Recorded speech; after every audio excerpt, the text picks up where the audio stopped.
ಇವತ್ತು ಚಿಕನ್ ಮಾಡೋಣ ಅಂತ ತಗೊಂಡಿದ್ದೀನಿ.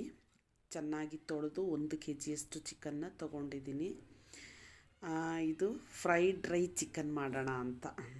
ಇದಕ್ಕೆ ಈಗ ನಿಂಬೆ ಹಣ್ಣನ್ನು ಹಾಕ್ತಾಯಿದ್ದೀನಿ. ಆಮೇಲೆ ಸಾಲ್ಟ್ ಹಾಕ್ತಾಯಿದ್ದೀನಿ, ಉಪ್ಪು, ಅದು ಪಿಂಕ್ ಉಪ್ಪು ಮನೇಲಿ ಯೂಸ್ ಮಾಡೋದು ಹಾಕ್ತಾಯಿದ್ದೀನಿ. ಮತ್ತು ಮನೆಯಲ್ಲೇ ಮಾಡಿರುವಂಥ ಶುಂಠಿ ಬೆಳ್ಳುಳ್ಳಿ ಪೇಸ್ಟ್, 1 ಸ್ಪೂನು ಬೆಳ್ಳುಳ್ಳಿ, 1 ಸ್ಪೂನು ಶುಂಠಿ ಹಾಕ್ತಾಯಿದ್ದೀನಿ.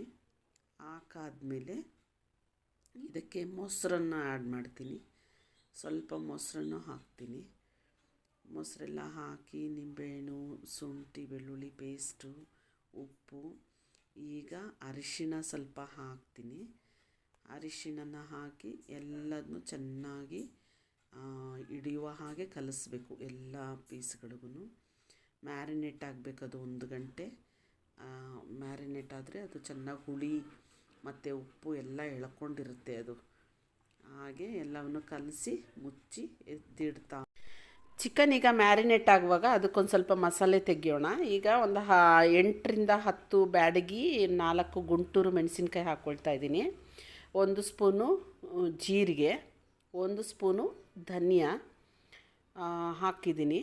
ಮತ್ತು 2 ಗೆಡ್ಡೆ ಬೆಳ್ಳುಳ್ಳಿ ಇದನ್ನು ಹಾಕ್ಕೊಂಡು ಅಂದರೆ ಮಿಕ್ಸಿ ಮಾಡ್ಕೋಬೇಕು. ನೀರು ಹಾಕಬಾರ್ದು, ಹಂಗೆ ಡ್ರೈ ಹಂಗೆ ಮಿಕ್ಸಿ ಮಾಡಬೇಕು. ಹೀಗೆ ಡ್ರೈ ಆಗಿ ಪುಡಿ ಮಾಡ್ಕೋಬೇಕು ಅಷ್ಟೇ, ತರಿಯಾಗಿರಬೇಕದು. ನೋಡಿ, ಈ ಥರ ಪುಡಿ, ಈ ಥರ ನುಣ್ಣಗೆ ಮಾಡಬೇಕು. ಚಿಕನ್ ಈಗ ಚೆನ್ನಾಗಿ ಮ್ಯಾರಿನೇಟ್ ಆಗಿದೆ. ಮ್ಯಾರಿನೇಟ್ ಆಗಿ ಚೆನ್ನಾಗಿ ಹಿಡಿದಿರುವಂಥ ಹಿಡಿದಿರುವಂಥ ಚಿಕನ್ನ ತೆಗೆದು ಎಣ್ಣೆಯಲ್ಲಿ ಒಂದೊಂದಾಗಿ ಹಾಕಿ ಇದೇ ಥರ ಚೆನ್ನಾಗಿ ಫ್ರೈ ಮಾಡಿ ಕೆಂಪುಗಾಗುವವರೆಗೆ ಹುರಿದು ಚೆನ್ನಾಗಿ ಅದು ಬ್ರೌನ್ ಬಂದಾಗ ಚೆನ್ನಾಗಿ ಫ್ರೈ ಮಾಡಿದ್ಮೇಲೆ ತೆಗೆದು ಬೇರೆ ಪಾತ್ರೆಗೆ ಅದನ್ನು ಇಟ್ಕೋಬೇಕು.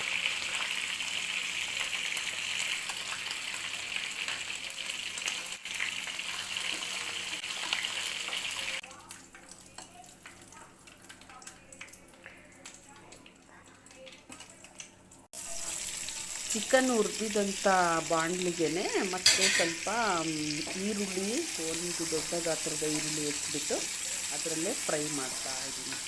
ಚೆನ್ನಾಗಿ ಈರುಳ್ಳಿ ಫ್ರೈ ಮಾಡಬೇಕು.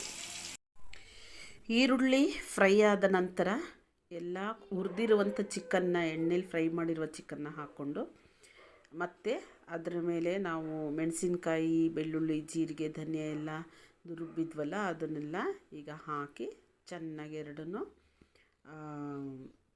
ಫ್ರೈ ಮಾಡಬೇಕು. ಸೇರಿಸಿ ಎಲ್ಲ ಹದವಾಗಿ ಎಲ್ಲದಕ್ಕೂ ಆ ಖಾರದ್ದು ಹಿಡಿಬೇಕು.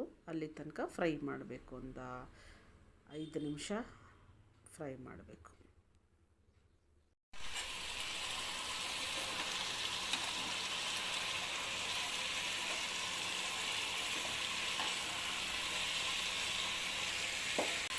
ಚೆನ್ನಾಗಿ ಮಸಾಲೆಲಿ ಫ್ರೈ ಮಾಡಿ ಸ್ವಲ್ಪ ಮುಚ್ಚಿಡಬೇಕು. ಒಂದು 10 ನಿಮಿಷ ಅದು ದಮ್ಮಲ್ಲೇ ಚೆನ್ನಾಗಿ ಸ್ವಲ್ಪ ಸ್ಮೂತಾಗಿ ಬೇಯುತ್ತೆ. ನಮ್ಮ ಮನೇಲೇ ಗಿಡ ಇದೆ ಕರಿಬೇವಿನ ಸೊಪ್ಪಿಂದು, 2 ಕಡ್ಡಿ ಇಟ್ಕೊಳ್ತಾ ಇದ್ದೀನಿ. ಫ್ರೆಶ್ಶು, ತುಂಬ ಖುಷಿಯಾಗುತ್ತೆ ಫ್ರೆಶ್ಶಿಂದ ಹಾಕೋಕ್ಕೆ. ನಮ್ಮನೇಲೇ ಇದೆ ಕರಿಬೇವಿನ ಗಿಡ, ಪಾಟಲ್ಲಿ ಹಾಕಿದ್ದೀವಿ.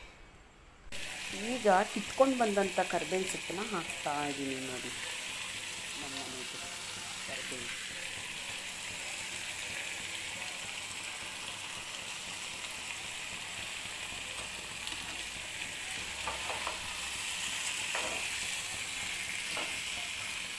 ವಾವ್,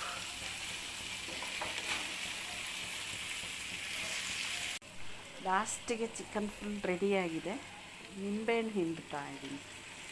ಸ್ವಲ್ಪ ಅರ್ಧ ಹೋಳಷ್ಟು ನಿಂಬೆಹಣ್ಣು ಹಿಂಡಿದ್ರೆ ಪಕ್ಕದಲ್ಲಿ ದೋಸೆ ಬೇರೆ ಆಗ್ತಾಯಿದೆ. ಫೈನಲಿ ರೆಡಿ ಆಯಿತು. ಫೈನಲಿ ಎಲ್ಲ ರೆಡಿ ಆಯಿತು. ಈಗ ಹೊಟ್ಟೆ ಹಸಿತಾ ಇದೆ. ನನಗೆ ಒಂದು ದೋಸೆ ಹಾಕ್ಕೊಂಡಿದ್ದೀನಿ. ಚಿಕನ್ನು ದೋಸೆ ತಿಂತಾ ಇದ್ದರೆ ಚಳಿಗೆ ವಾವ್, ತುಂಬ ಚೆನ್ನಾಗಿದೆ ಟೇಸ್ಟ್. ಉಪ್ಪು, ಖಾರ, ಹುಳಿ ಎಲ್ಲ ಚೆನ್ನಾಗಿ ಹದವಾಗಿ ಚೆನ್ನಾಗಾಗಿದೆ. ತುಂಬ ಚೆನ್ನಾಗಿದೆ ದೋಸೆ. ತಿಂತಾಯಿದ್ರೆ ಚಳಿಗೆ ತಿನ್ನೋಣ ಅನ್ನಿಸ್ತಾ ಇರುತ್ತೆ, ಅಷ್ಟು ಚೆನ್ನಾಗಿದೆ. ಸೂಪರ್.